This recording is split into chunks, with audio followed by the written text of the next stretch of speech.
ఓం శ్రీ గురుభ్యో నమ. గం గణాధిపతయే నమ. శ్రీ తులసి ఛానల్ నుండి మా ఛానల్ చూస్తున్న అందరికీ ధన్యవాదాలు. ఇంకా అందరికీ షేర్ చేసి లైక్ చేసి సబ్స్క్రైబ్ చేయగలరు. ముందుగా మనము ఈ మాసం 2025 నవంబర్ 1 నుంచి 1వ తేదీ నుండి 16వ తేదీ వరకు ఏంటి ఉన్నాయి, ఏ గ్రహాలు ఏ రాశిలో ఉన్నాయి, వాటి ప్రభావం ఈ రాశిలో జన్మించిన వ్యక్తులపైన ఎలాంటి ప్రభావం చూపిస్తుందని తెలుసుకుందాం. అలాగే మనకు yoga, astrology, numerology, music therapy, face reading, palmistry ఇవన్నీ కూడా తెలుసు. అన్నీ చేసి పెట్టడానికి వీలవ్వట్లేదు కాబట్టి కొన్ని చెప్తున్నాము. యోగాల గురించి, అస్ట్రాలజీ గురించి, టెంపుల్స్ గురించి కవర్ చేస్తున్నాము.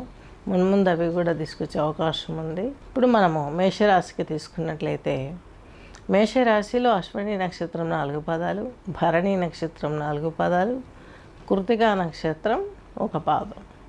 మేషరాశి వారికి మీకు మీ యొక్క రాశి అధిపతి అయినటువంటి కుజుడు వృశ్చిక రాశిలోకి అంటే అష్టమ భావంలోకి వచ్చాడు.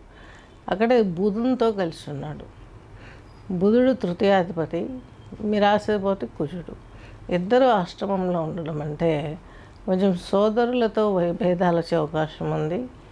ఈ యొక్క మినీ మీడియా కావచ్చు, అట్ ద సేమ్ టైం ఈ యొక్క బ్యాంకింగ్ రంగాలలో వర్క్ చేసే వాళ్ళు కావచ్చు, సిఏ డిపార్ట్మెంట్స్లలో ఉన్న వాళ్ళు కావచ్చు,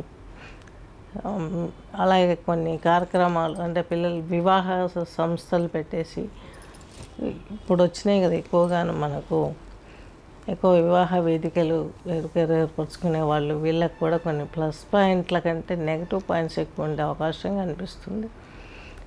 అలాగే ముఖం పైన ఏవైనా అనారోగ్య సమస్యలు కనిపించడం, గ్లో తగ్గిపోవడం, ఇవన్నీ కూడాను మనకు ఈ యొక్క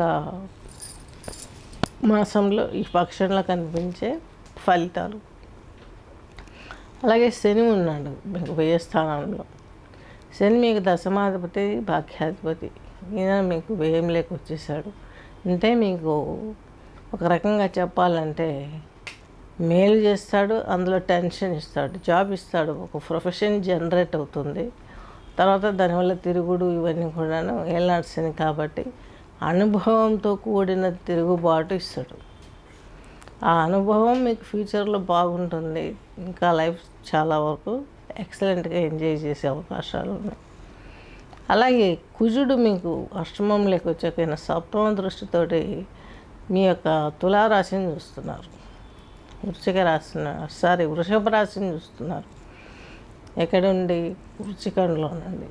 దీని మూలంగా మనకు ఫేస్ పైన ఏవైనా ఘాట్లు పడ్డం కానీ ఇలాంటివి జరిగే అవకాశాలు ఉన్నాయి. అలాగే బృహస్పతి మీకు 9వ భాగ్యాధిపతి, అలాగే ఈయన వ్యయాధిపతి కూడా. ఈయన వచ్చేసి మీకు చతుర్థ కేంద్రంలో ఉండడం గొప్ప శుభసూచకమైతే కాదు. ఉచ్చలో ఉన్నాడు, తటస్థంగా ఉంటారు. మీ మదర్ పొజిషన్ కూడా అలాగే ఉండే అవకాశం ఉంది. అలాగే మదర్ ఆరోగ్యం దెబ్బతినడం, తద్మూలకంగా ఆవిడ హాస్పిటలైజ్ అవ్వాల్సిన అవసరము, అలాగే ఎవరైనా మాతృ సమానురాలు మీకు దూరం అవ్వటం, ఇలానే మృతధన లాభం కలిగే అవకాశాలు కూడా కలవు. శుక్రుడు మీకు నీచలోకి వెళ్ళిపోయాడు. 2వ ఇంటిపతి, సప్తమాధిపతి నీచలోకి వెళ్ళిపోవడం మూలంగా ఈయన మీకు 6వ ఇంట్లోకి వెళ్ళిపోయాడు. ఇక్కడ శత్రు రుణరోగ వ్యవస్థ ఏర్పడే అవకాశం ఉంది. ఎక్కువ వచ్చేసి పైపొట్టకు సంబంధించినటువంటి ప్రాబ్లమ్స్ ఎక్కువ అయ్యే అవకాశాలు ఉన్నాయి. భూ సంబంధమైన క్రయ విక్రయాలలో కొంచెం మీరు ఆచితూచి వ్యవహరించాల్సిన అవసరం ఉంది. అలాగే జలవనరులతో కూడినటువంటి పనులు, పంటలు ఏమైనా చేయాలన్నా మీకు కొంచెం ఇబ్బందికరంగా మారే అవకాశాలు కనిపిస్తున్నాయి. అలాగే మనకు ఈ యొక్క మేషరాశి వారికి తీసుకున్నట్లయితే భూ సంబంధమైన క్రయ విక్రయాలలో కలిసి వచ్చే అవకాశాలు కూడా బాగున్నాయి. నెక్స్ట్ మీకు నీచలో ఉన్నారు ఎవరు? మీ 5th హౌస్ ప్లానెట్. సంతానం, వివాహం ఇవన్నీ కూడా మీకు లేట్ అయ్యే అవకాశాలు కనిపిస్తుంది. కేతువుతో కలిసి ఉన్నాడు కాబట్టి, కేతువు మీకు 5వ భావంలో ఉన్నాడు కాబట్టి ఇలా ఇక్కడ కొంచెం చేంజెస్ జరిగే అవకాశం ఉంది.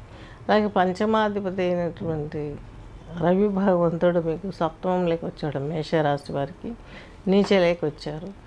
దీని మూలంగా మీకు కొన్ని ప్రాబ్లమ్స్ ఎక్కువ ఎక్స్పోజ్ అయ్యే అవకాశం ఉంది. శత్రువు రుణ రోగపీడ ఎక్కువ అయ్యే అవకాశాలు స్పష్టంగా గోచరిస్తున్నాయి. స్వస్తి.